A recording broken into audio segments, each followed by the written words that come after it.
demorando um pouco.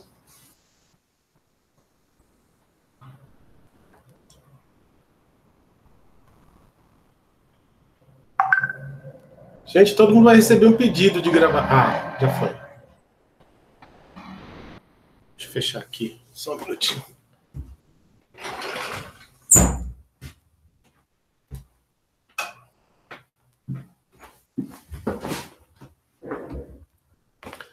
Bom, vocês devem estar todo mundo vendo essa tela aqui, né? Deixa eu só ver se eu consigo.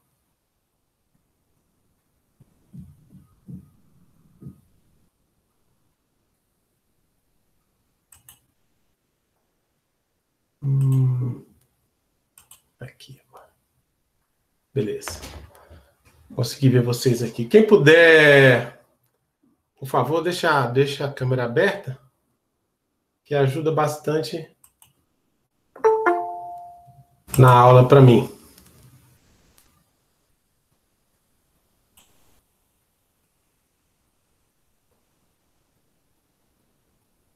Deixa eu só organizar aqui. Tem quem puder deixar a tela aberta, ajuda. Bom, a gente viu na aula passada a parte de HTTP protocolo, do protocolo HTTP. A gente viu até a estrutura, a gente viu o content type, que o MIME é o padrão para você definir o tipo do conteúdo que vem no HTTP. E a gente passou para os métodos do HTTP. Né? Os métodos do HTTP são os verbos do HTTP, são as ordens que você pode dar para o servidor. Eles indicam que operação o server tem que fazer. E eles são divididos em grupos. Basicamente, o que a gente quer é fazer a operação CRUD, né? Você quer criar, fazer o update, ler, read e deletar, né? Então, a gente tem essas operações do CRUD e mais algumas coisas que a gente vai ver também. Nós vamos falar agora de HTTP, então a gente vai falar desses métodos, mas a gente, na primeira parte do curso, a gente vai estar mais interessado no GET, em 90% dos casos. Depois, na segunda parte do curso, quando a gente estiver trabalhando com servidores, só um minutinho. Quando a gente estiver trabalhando com servidores, a gente vai se interessar em mais verbos, em mais métodos do HTTP. Então, começa pelos métodos de leitura, o get e o read. Eles são considerados métodos safe. Por quê? Porque eles só fazem leitura, eles não modificam nada no servidor, então eles são seguros do ponto de vista que eles não vão causar nenhum tipo de mudança no servidor. O GET, a gente já viu aqui, né, a leitura. Você vai requisitar algum recurso e o servidor vai mandar para você de volta o recurso que você requisitou, se ele existir. O read, na verdade, ele é como se fosse um GET. Você pergunta ao servidor se você pode ter acesso àquele recurso, mas o servidor não te retorna recurso nenhum. Ele simplesmente vai dizer se você tem acesso ou não tem acesso àquilo lá. Então, isso é útil para saber se você tem a parte do servidor que você quer, a parte da informação que você quer, está acessível ou não. Os métodos não seguros são os métodos que fazem alguma mudança no servidor. O post, o put e o delete. Né? O post e o put, eles escrevem informação no servidor. Então, a informação que vem dentro deles, vem no corpo deles, é escrita no servidor, num determinado lugar. Esse lugar vai depender da implementação do servidor. Então, vai depender do que é que o servidor faz com aquela informação. E isso vai depender específico da sua implementação, ok? O delete vai deletar. Vai deletar a informação que está no servidor. Através de um ID, através de um nome, isso é específico de cada implementação. Bom, desses métodos safes, seguros e não seguros, tem métodos que são idempotentes. O que quer dizer um método que é idempotente? Quer dizer o seguinte, se você chamar aquele método uma vez ou 1000 vezes, você tem o mesmo efeito. Então, por exemplo, no método get, você dá um endereço de um recurso e lê aquele recurso, não muda nada no servidor. Então, você pode fazer isso uma vez ou 1 milhão de vezes, nada de diferente acontece no servidor. O put, ele escreve alguma coisa no servidor. Mas o put, quando escreve essa alguma coisa, ele tem que ser idempotente. Ou seja, se você escrever a mesma coisa 1000 vezes, é o mesmo que você escrever uma. Geralmente, é um tipo de escrita que tem um ID. Escreva tal informação no ID X. Se você mandar ele escrever uma vez, ele vai escrever no ID X. Se você mandar ele fazer isso 10 vezes, ele vai escrever 10 vezes no ID X. Não vai mudar nada. Tanto faz você fazer um put como 1000 puts. Não tem problema nenhum. O delete é a mesma coisa. O delete geralmente também tem algum tipo de ID. Então você dá o delete, o ID, e ele vai deletar aquela informação que está naquele ID. Se você fizer isso uma vez, ele deleta e pronto. Se você fizer isso 1000 vezes, é a mesma coisa que acontece. A primeira vez ele deleta, e as 999 vezes depois, não tem nada para ele deletar e nada acontece. O head é a mesma coisa, ele é simplesmente uma leitura, então você pode fazer quantas vezes você quiser. Já o post, ele não é idempotente. Ou seja, se você fizer um post, por exemplo, numa aplicação, você pode criar uma informação. Então, por exemplo, eu posso ter um post que cria um usuário. Eu faço o post, ele pega aqueles dados, nome, endereço e etc. e cria um cliente novo com um ID novo. Se eu mandar o post de novo, ele vai criar um outro usuário com a mesma informação do primeiro, com outro ID.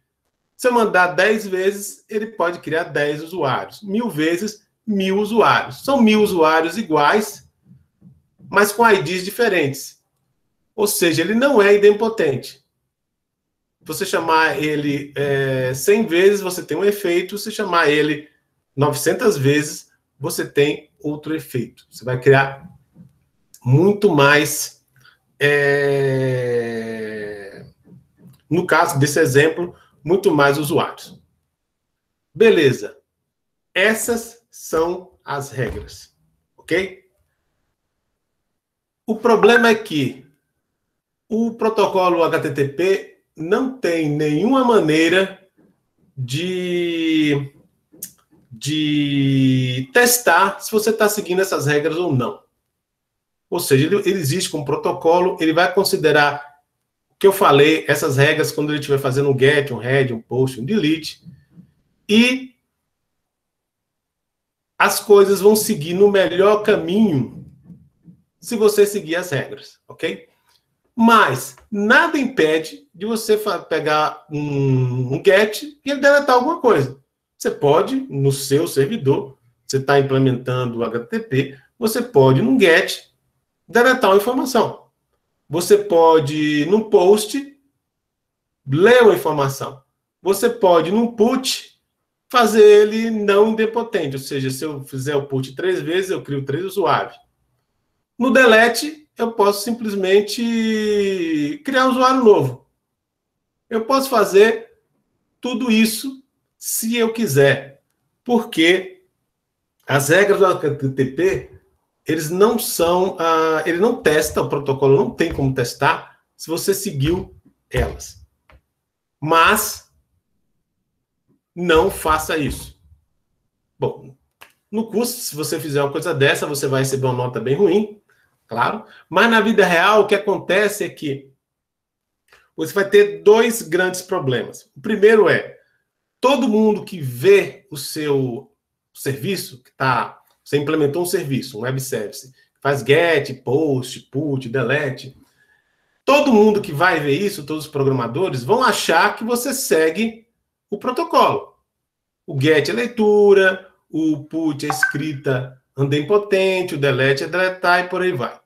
Se você não segue essas regras, as pessoas vão cometer vários erros, porque elas vão usar os métodos que você coloca segundo o padrão, e não vai funcionar, e elas vão ficar perdidas porque não funciona. Então, o problema de documentação. Mas existe outro problema.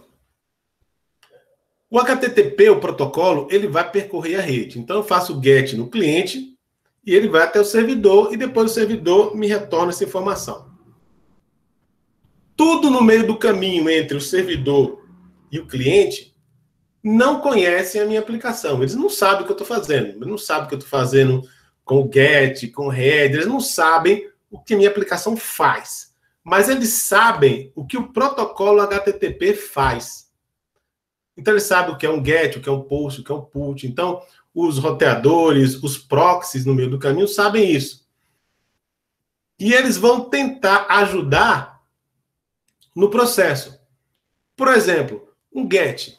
Um GET eu posso fazer caching dele, né? Eu faço um GET, tenho um ID de um recurso, esse recurso demora um certo tempo, retorna, e isso pode ser feito caching. O HTTP tem headers especiais para cache. O servidor pode dizer para todo mundo que está no meu caminho, olha, isso aqui que eu estou mandando, você pode fazer um cache de um mês que não tem problema, em um mês não muda. Ou vocês podem fazer um cache de um ano, eu não vou mudar isso tão cedo. E tem coisas que você não pode fazer cache nenhum, porque não é cacheável. Então, essa infraestrutura toda, os roteadores, proxies e tudo mais, eles vão ajudar a sua requisição. No caso nesse exemplo, através de caching. Então, eles sabem que o GET pode ser cacheado e tudo mais. Já um POST, eles não vão cachear um POST.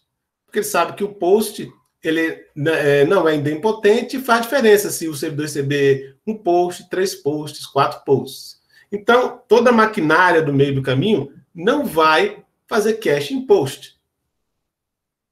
Então, tudo isso vai ajudar a sua aplicação a ter um desempenho melhor, mais rápido, mais seguro. Por quê? Porque existe um protocolo, todo mundo no meio do caminho, entre o cliente e o servidor, conhece esse protocolo, eles não conhecem a sua aplicação, mas conhecem o protocolo, e se você seguir o protocolo, toda essa infraestrutura pode te ajudar. Pode fazer a sua mensagem chegar mais rápido, pode fazer um caching automático, sem você pedir nada, um cache automático dos seus gets, por exemplo, e aí você vai ter um desempenho melhor. Beleza, gente? O HTTP, ele não testa essas restrições do protocolo, porque não tem como ele testar isso, é impossível. Ele não tem como saber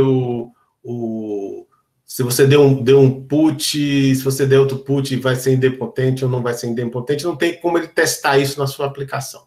Então, ele nem tenta. Bom, como eu falei para vocês, o GET, ele é um método que lê dados.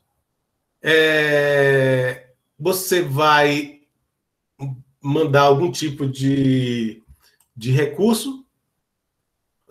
Desculpe. Você vai no GET, você vai pedir um tipo de recurso e o servidor vai mandar isso de volta para você.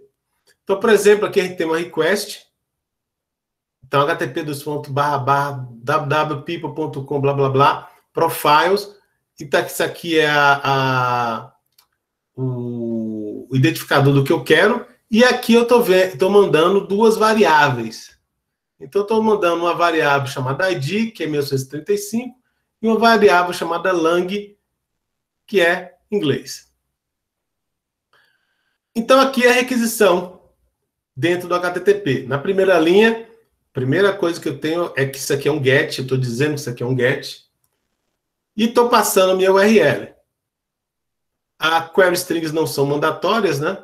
Mas nesse caso aqui, esse profile, ele espera que você mande um ID em uma linguagem. E aqui eu coloco HTTP 1.1, que é o protocolo que eu estou usando. Embaixo aqui começam os headers, estou mandando o host, que é o www.pudim.com.br, user agent, que é o cliente, que é seu URL, eu estou dizendo que eu aceito qualquer tipo de parâmetro. Terminou, pulou a linha, acabou o header. A string, a query string, id igual a 1935 e lang igual a en, é interpretada como isso aqui. Certo? É uma tabela, você tem uma chave chamada id, você tem um valor 1935, você tem uma variável chamada lang, e o valor dela é em inglês, en. Ok? E esse dado é visível na sua URL. Então, qualquer pessoa, a sua requisição, quando ela está passando pela internet, essa variável aqui, ela é visível para quem estiver olhando os pacotes, ok? O post. O post, ele manda dados para o servidor, e esse dado que ele manda, a função básica dele é mandar dados, e esse dado que ele manda é mais confiável que o método get. Antes voltando aqui no método get, vocês veem que o get está mandando dados na URL. E isso tem dois problemas. Primeiro, que é visível para todo mundo. E segundo, que a quantidade de dados que você pode mandar no URL é muito pequena. Né? Para IDs, opções, aqui dá o suficiente. Mas existe um limite do número de caracteres que você pode colocar no URL. O post ele tem que usar um método mais... um método onde ele possa mandar mais dados para o servidor, porque mandar dados para o servidor é justamente o que o post faz. Né? No post, as query strings e outros dados podem ir no corpo da mensagem HTTP. Então, por exemplo, se você vai dar um post para o www.people.com authorization, né? Você vai mandar um dado, digamos, de login. Então, estou fazendo a requisição aqui, um post, e é um post de login. Então, eu vou ter uma variável de login e uma variável chamada password. E eu vou usar um post. Então, o nome do método é post, a URL dele é /authorization, e aqui é o protocolo que eu estou usando, HTTP /1.1. Começa o header aqui, o host, é o www.people.com. O conteúdo é application XWW form URL encoded. O que é esse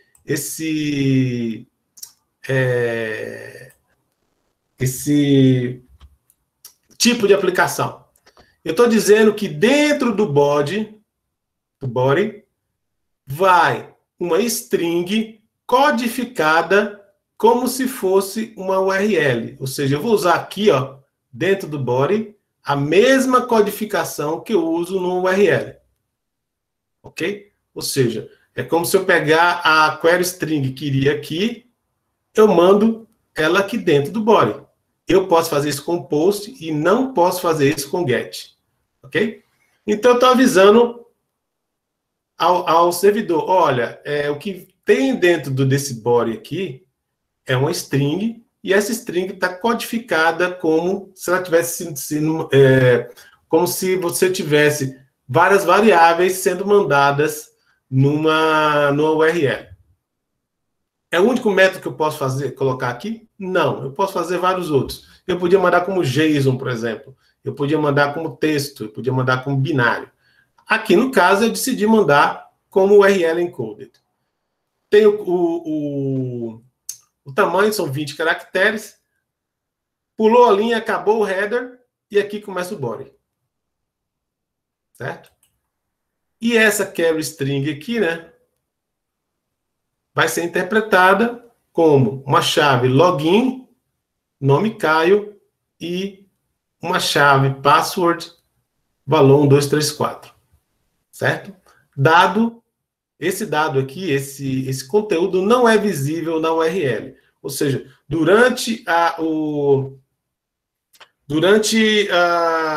quando você está percorrendo o cliente, entre o cliente e o servidor, isso aqui não vai aparecer na URL, não vai aparecer aqui. E se você estiver usando um método seguro, que a gente vai ver daqui a pouco, por exemplo, SSL, ninguém vai poder ver o que está aqui nesse body. Ele vai ser criptografado e ninguém vai poder ver o que tem aqui dentro. Beleza?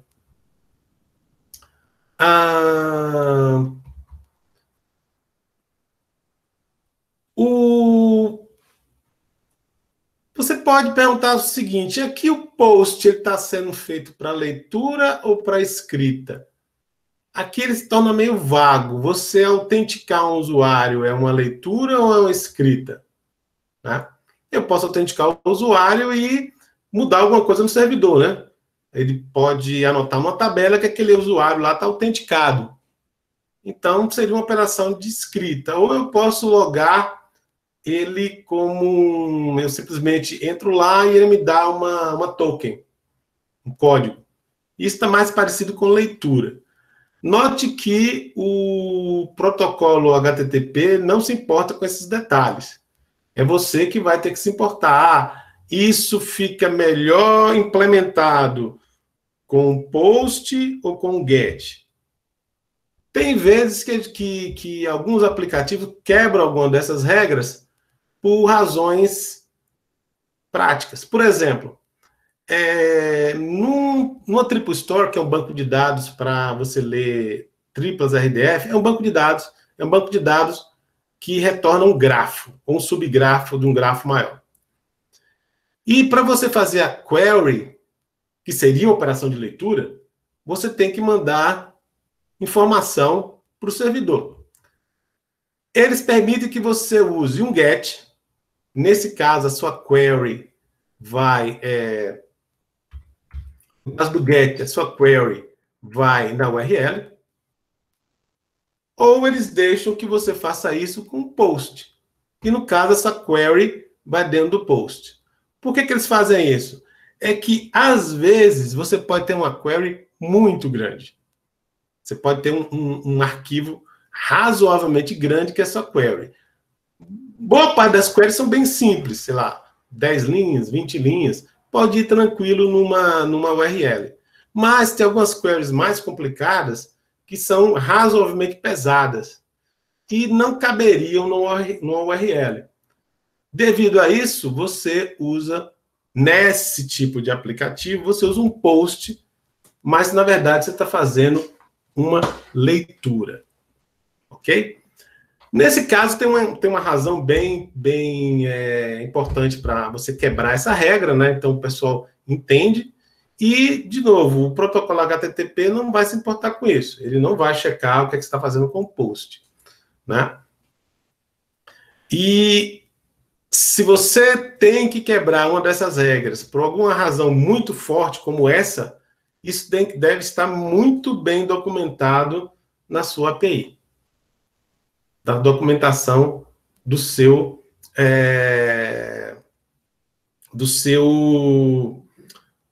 site, do seu serviço, ok? Isso é só um exemplo para mostrar que a interpretação de o que é que está sendo lido, se é uma deleção e tudo mais, às vezes ela é sujeita a interpretações. Segurança. Como eu falei, o HTTP usa por baixo o protocolo TCP/IP, né?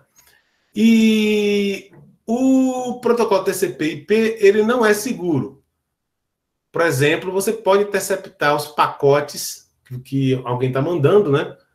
Entre o cliente e o servidor dele. Então, o pacote está passando lá, você pode ler e você pode ter acesso ao que tem lá dentro. Isso pode acarretar, né, vazamento de informação, e potencialmente informação privada importante, né? Existe uma vulnerabilidade porque o contexto, no caso aqui, ele é puro, sem nenhum tipo de criptografia.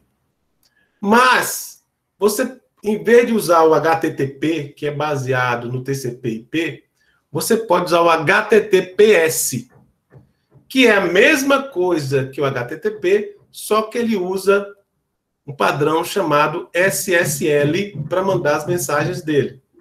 Então, enquanto o TCP ele vai abrir uma conexão TCP/IP, o HTTPS vai abrir uma conexão TCP/IP, só que vai criar um soquete seguro, usando o SSL, a Secure Socket Layer, que é um padrão, né, para você criar conexões seguras. Continua sendo TCP/IP, mas antes de mandar o dado, você criptografa ele, e depois que você recebe o gráfico, você descriptografa ele. Ele é baseado em criptografia de 2 chaves, para você encriptar os seus dados.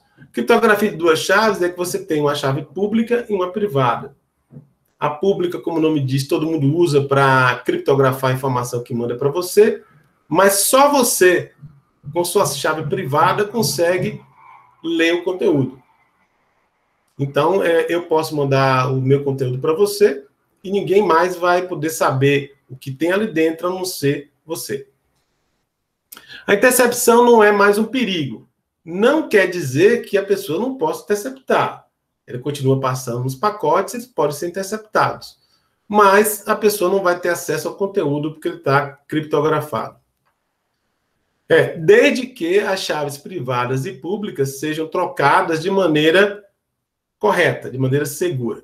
Existem protocolos para tudo isso, existem padrões para tudo isso aí, padrões para você implementar o SSL, trocar as chaves de maneira segura.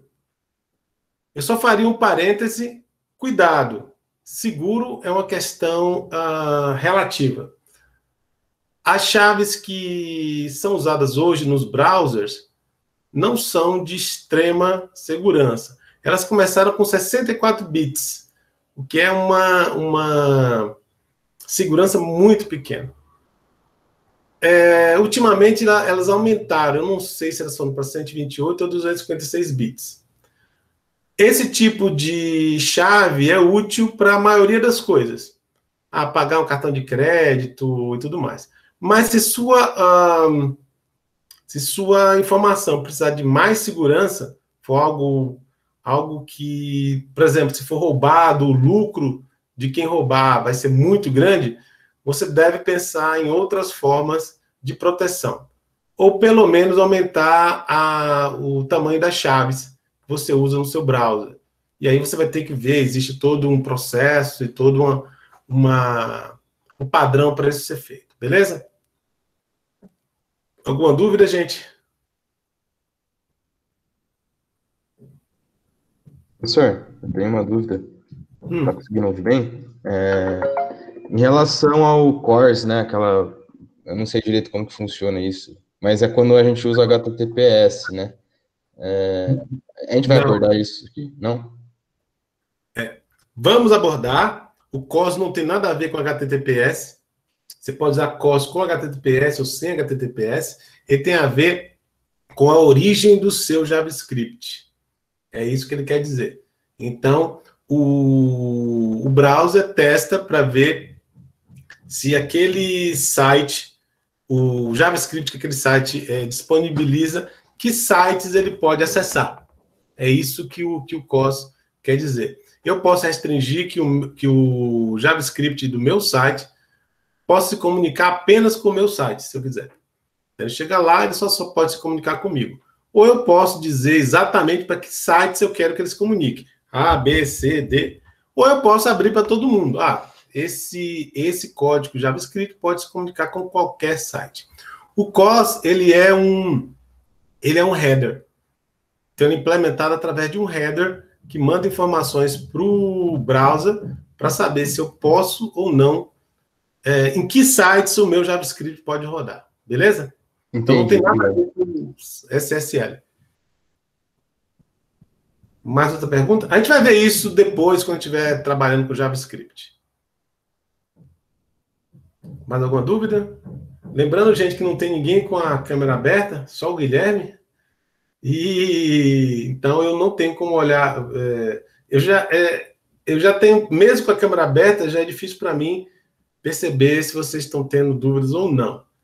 Sem a câmera é impossível. Então, de novo, perguntem, posta aqui no chat se você não, sei lá, tímido, tá sem microfone, sei lá, mas pergunta, beleza? Bom.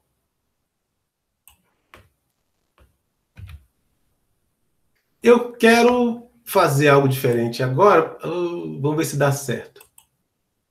Eu vou Estava bem aqui, eu cliquei na tab errada. Tirou ele do lugar. Só um minutinho. Eu quero tocar um vídeo. É um vídeo de 13 minutos, é rapidinho. Ele vai falar dos vários métodos do HTTP. Na verdade, é um pedaço do vídeo, nem o vídeo inteiro. Só um minutinho que estava no lugar. E aí eu bati aqui e tirei ele do lugar. Então, vou tocar aqui. E vocês... Bom, vamos ver se dá certo, né? Eu tocando aqui para sincronizar. Existe... A URL dele está disponível lá no site do curso. E eu vou tocar. E se alguém tiver algum problema, me fala. Se não estiver tocando lá, é interessante para eu saber se esse tipo de operação funciona bem ou não. Ok? Eu vou deixar tocar e depois a gente... vocês podem perguntar.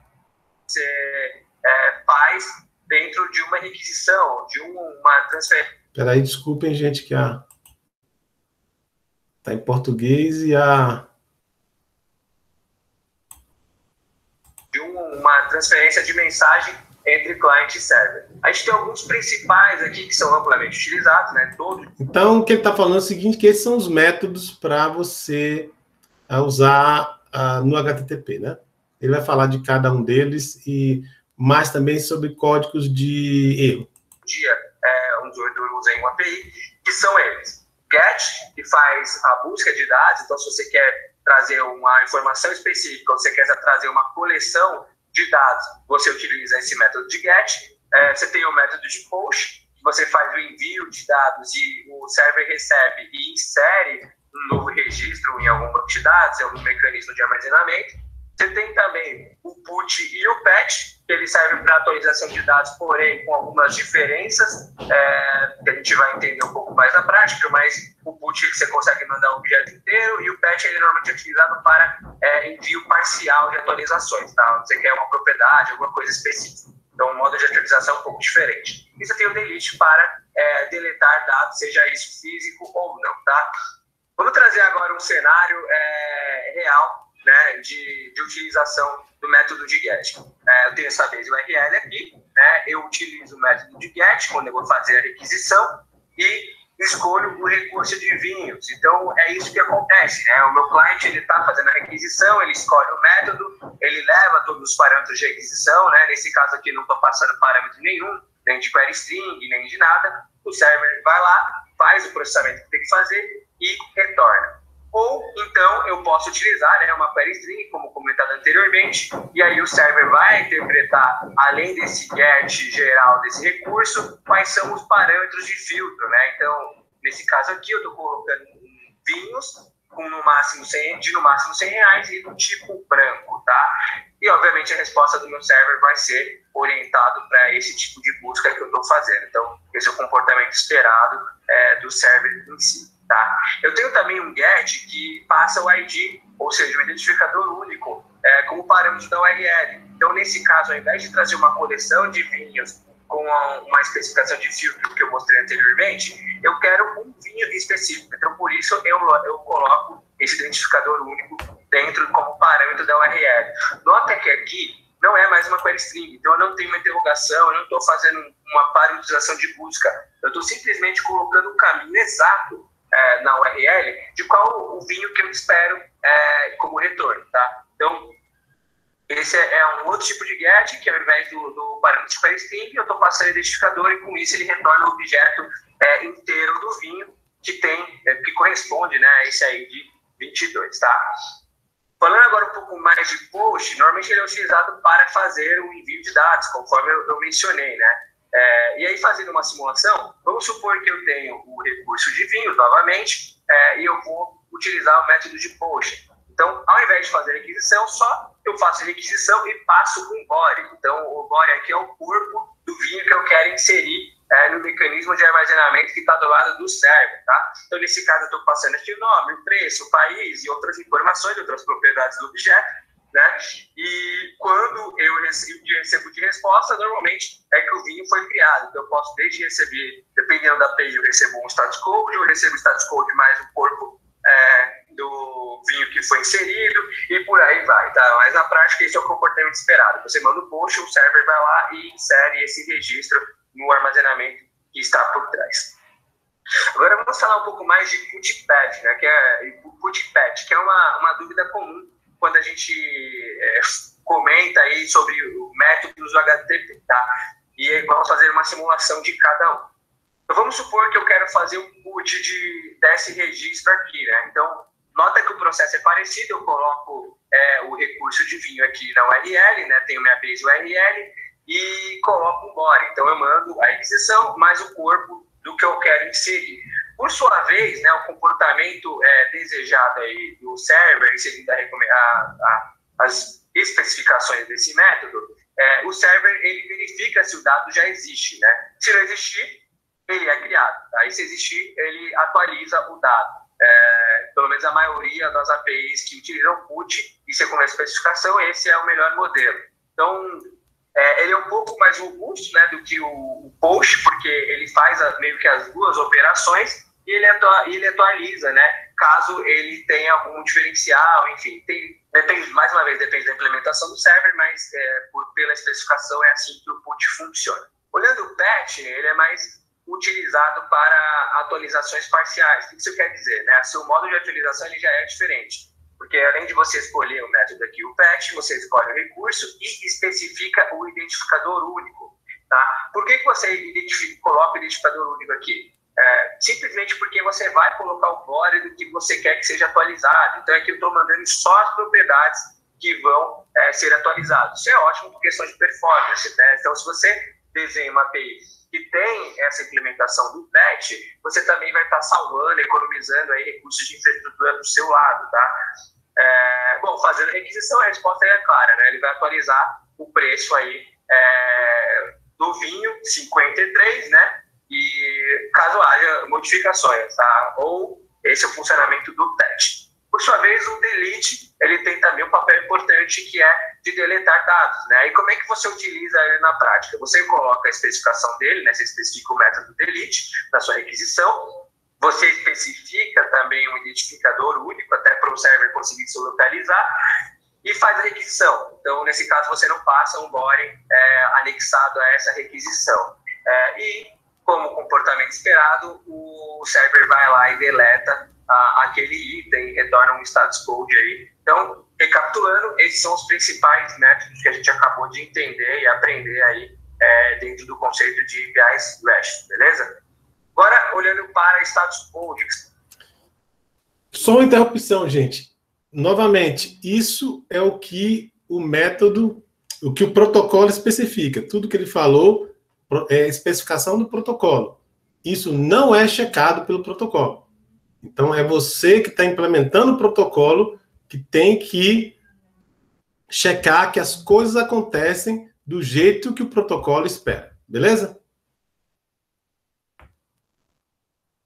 São aquelas mensagens informativas. Eles códigos que informam algum comportamento esperado ou não pelo lado do cliente. A gente tem grandes grupos, né, quando a gente fala de status code, O primeiro deles é o grupo 1, que é mais informativo, ele praticamente não é utilizado, tá? Mas se você depois quiser olhar na especificação, você vai olhar que ele tem algumas funções relacionadas a isso. O segundo grupo é o grupo de sucesso. Ele sim é muito utilizado e normalmente ele está concentrado entre dois códigos, né? O primeiro deles é o 200, que ele vem utilizado para qualquer tipo de requisição, né? Que quer dizer que deu certo aquela requisição feita pelo cliente. E temos também o código 201, que ele também é bastante utilizado, mas a maioria das APIs que eu vejo utilizam o 200 também para isso, que serve para informar que foi criado um registro com sucesso. Olhando o grupo 3, né, que ele é orientado a redirecionamento, a gente tem 3 mensagens que são muito utilizadas, tá, dentro desse grupo. A primeira delas é o 301, onde ela informa que aquele recurso ele foi movido aí. Então, por exemplo, eu tenho o recurso A, ele virou o recurso B, né? O 304 ele é utilizado normalmente para te dizer que não há uma modificação dos dados requisitados pelo cliente. Então, isso quer dizer que, imagina que ele fez uma requisição de dados de produto, e aí nessa requisição, o server não traz produtos novos ou não traz nenhuma modificação do produto. Ele simplesmente pode retornar o 304 para dizer que a versão do cache do cliente é a última válida, que ele pode utilizar aquilo como um dado quente, digamos assim, tá? Temos também o 307, que também tem uma utilização interessante. Ele serve para informar aí o cliente de que houve aí um redirecionamento de uma página para outro endereço, porém isso é caráter temporário e coisas do tipo e não permanente, tá? Ele é mais utilizado para navegação de sites e não utilização de recursos, mas ele também pode ser utilizado para isso, porque está especificado no protocolo HTTP. E temos o grupo 4, que ele é mais orientado para erro do lado do cliente, ou seja, que a montagem da requisição ela segue uma estrutura incorreta, tá? Isso normalmente é o que quer dizer, né, quando vem alguma mensagem desse grupo. Dentre as principais mensagens, nós temos a 400, que é o bad request, ou seja, ele é um pouco mais genérico nesse caso, né? Ele fala simplesmente que a estrutura de requisição não foi de acordo com o que o server esperava e por isso ele não pôde processar. Tem também a 401, que olhando para a camada aí, de autenticação, né? Ela serve principalmente em relação às credenciais, que elas estão sendo inválidas, então ele não consegue fazer nenhuma navegação dentro daquela API, o que é diferente do 403, existe uma confusão de conceito aqui, mas o 403 ele é utilizado quando as credenciais elas estão válidas, mas você não tem nenhuma permissão para utilizar determinado recurso. Então, imagina que você conseguiu se autenticar, você está com um token válido, mas o seu token não é suficiente para você ter acesso a um determinado recurso. Então, para isso é utilizado o 403. Temos também o 404, que é para dizer que aquele recurso ele não foi encontrado, tá? O not found, ele é bem famoso. E temos o 429, que serve para você informar o cliente de que ele está abusando de requisições conforme as políticas que você definiu. E por último, nós temos o grupo 5, que também é bem interessante, que ele traz mensagens de erro do lado do server. Então, vamos, por exemplo, falar do 500, que ele é o mais utilizado para isso. Ele é um erro genérico, porém, ele diz que ocorreu uma exceção não tratada aí por lado do servidor. Imagina que a requisição ela foi estruturada de forma correta, porém, na hora dela ser processada pelo server, ele caiu em alguma exceção e por isso ele retornou um erro interno 500, tá? Não é uma mensagem muito clara, normalmente deixa o desenvolvedor muito perdido, porém, dá para você ter alguns workarounds e algumas melhorias e boas práticas para você resolver isso, no qual vocês vão ver em aulas futuras, tá? E por último, nós temos o 503, que é serviço indisponível. Normalmente ele é utilizado como mensagem de contingência, caso você tenha algum server de API que não esteja aguentando algum volume sazonal e seja sobrecarregado, você pode simplesmente mandar o 503 e o cliente sabe o que está acontecendo, você está passando por manutenção ou coisas do tipo. Finalizando aqui mais uma aula. Bom, beleza, gente? Alguma dúvida aí? Novamente, a gente vai usar HTTP bastante na segunda parte do curso, mas também nessa primeira parte do curso. A gente vai ter os nossos gets, por aí vai. Beleza? Alguma dúvida?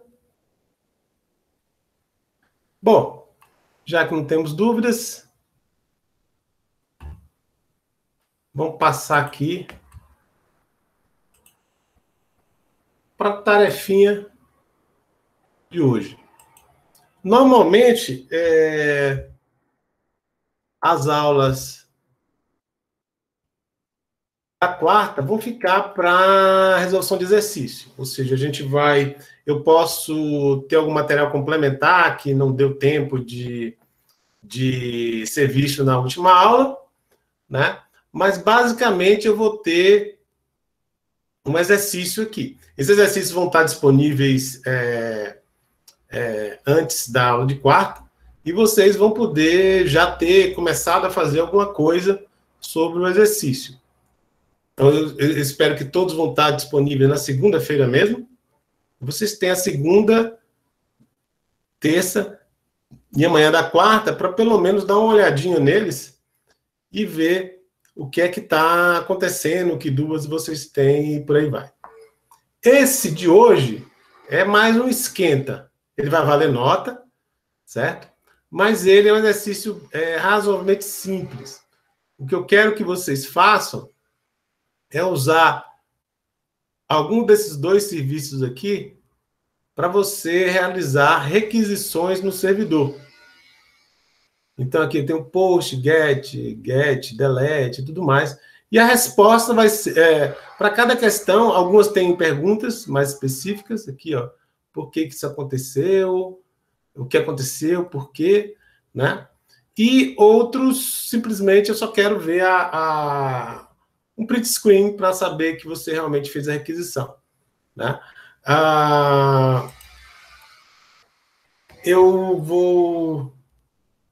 Eu gosto de usar o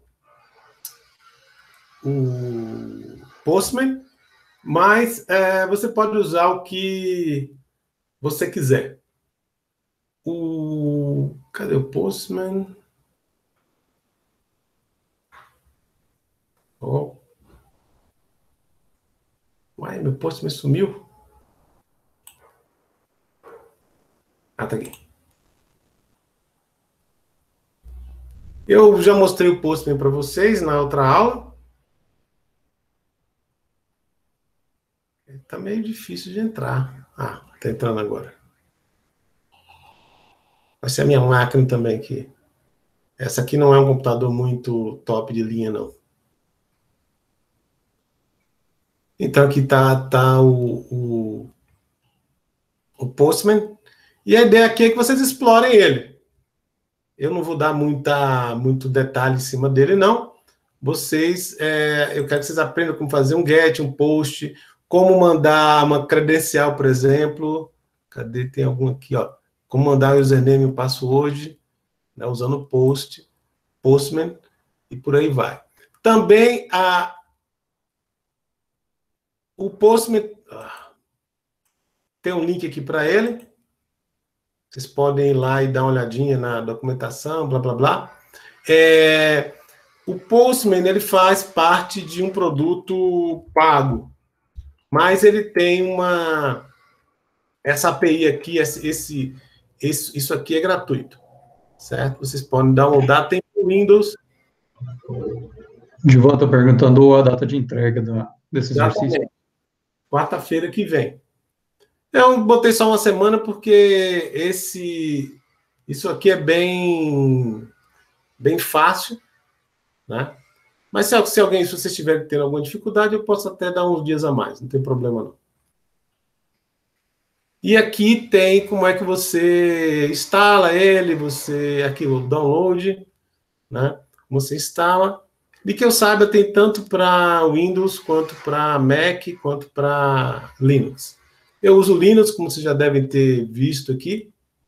Eu recomendo fortemente a todos os alunos de computação que usem o Linux, né?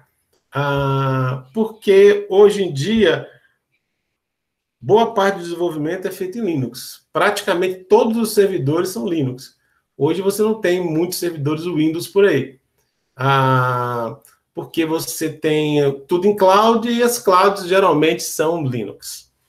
99,99% é Linux. Mas, obviamente, não é obrigado. Quem quiser usar o Windows, pode usar o Windows. Quem estiver usando o Windows, eu sugiro também fortemente que use o Linux dentro do Windows. O Windows, reconhecendo o poder que o Linux tem hoje em dia, ele tem, o Windows 10, ele tem uma API Linux. Você pode abrir um terminal Linux dentro do Windows, você pode rodar qualquer aplicativo Linux dentro do Windows. Na última versão, você tem um kernel do Linux rodando dentro do Windows. Lembrando que o Windows tem uma API para o que eles chamam de sistemas operacionais, como vou dizer, hospedados, né? E ele tem um kernel realmente rodando em algum tipo de máquina virtual, que você não precisa instalar, que vai rodar o Linux dentro do Windows. Então, você não precisa mudar o seu sistema, né, para já ir trabalhando com o Linux. Não é obrigatório rodar o Linux, é apenas um bom conselho. Isso pode ser feito dentro do Windows, ok? Também tem aqui o seu URL. O seu URL é mais assim, hardcore, né? Porque você vai usar tudo em linha de comando. E tem também aqui o site deles, e você pode... tem até um livro também. Você pode ir lá e ver como é que o seu URL funciona. O seu URL ele é útil quando você quer fazer algo mais simples, ou você quer fazer um script. O script, como ele não é gráfico, ele é completamente textual, ele roda muito bem em script. Então, você pode fazer um script que abre um site, loga você no site, aí pega um determinado serviço que está no site, ok? Esse exercício pode ser feito usando os dois, então fica a gosto do freguês. Outra coisa, não é só o Postman que existe para fazer isso. Eu coloquei o Postman aqui porque ele é facinho de instalar no Linux, eu acredito que no Windows também. Mas existem outras versões, se alguém quiser usar uma outra versão, pode usar o Insomnia. Né? Pode usar essa outra versão como Insomnia lá. Não me perguntem sobre o Insomnia, porque eu não conheço muito dele. O Postman eu conheço mediano. O Insomnia eu não conheço nada, ok? Mas pode usar o Insomnia também. Como isso aqui é uma operação relativamente fácil, você fazer get, post e tudo mais, não tem muito segredo nisso aqui. Ok? Pergunta, gente? O que eu sugiro para hoje é que vocês provavelmente não pegaram, não instalaram nem nada, é que vocês usem esse momento, esse tempo que ainda falta nessa aula, para instalar o Postman no seu URL ou Insomnia, que vocês preferirem, e tentar fazer algumas dessas requisições aqui. A primeira requisição é bem fácil. E esse site aqui, esse HTTP BIM, é um tipo de site que existe na internet, existem vários outros iguais a ele, onde você pode fazer requisições de vários tipos para teste. Então, eu estou fazendo um teste na minha aplicação, no meu JavaScript, e eu uso um desses sites aqui para fazer gets, posts, deletes, e por aí vai, para testar se a minha implementação está funcionando.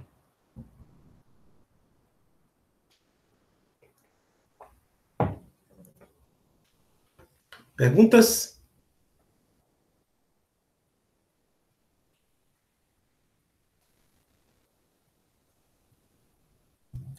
Então, eu vou ficar aqui à disposição e o Guilherme também. Talvez eu dê uma saidinha, mas o Guilherme vai continuar aí até as 4 horas. E aí vocês têm a chance de instalar essas ferramentas. E se tiver algum problema, vocês perguntam.